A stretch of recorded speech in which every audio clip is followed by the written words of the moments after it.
Modern aircraft are fitted with more and more electronic equipment. These expensive systems are extremely sensitive.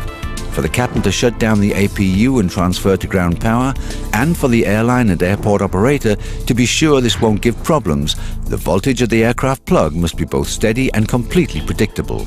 Current voltage requirements are 115 volts plus or minus 3 volts, regardless of load conditions.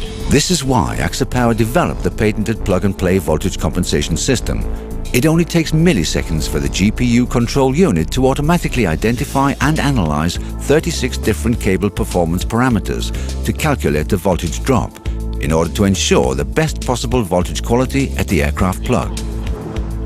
The unique AXA Power plug-and-play compensation system automatically identifies all relevant cable parameters and keeps the voltage at the aircraft plug right on the required 115 volts plus or minus 3 volts, regardless of aircraft load.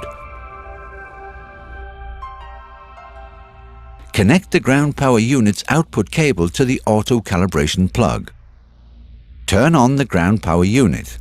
Ready for use then appears in the display. Use the arrows on the left and right to leaf through the menus until Activate Setup appears in the display.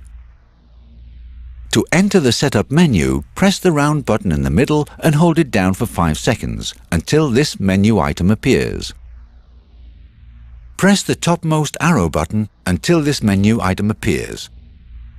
Press the topmost arrow button until Identify Cable appears.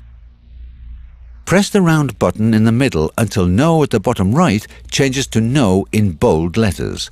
Then press the topmost arrow button until No changes to Yes.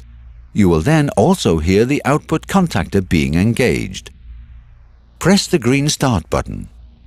The GPU produces a humming sound for about 1 second. This is followed by the output contactor disengaging. Shortly after, the display will look like this. The connecting operation is now complete.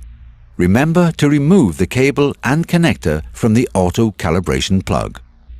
The plug-and-play system lets you use distribution cables up to 40% longer than with GPUs without plug-and-play. This means you can reach out as far as 70 or 140 meters depending on cable type.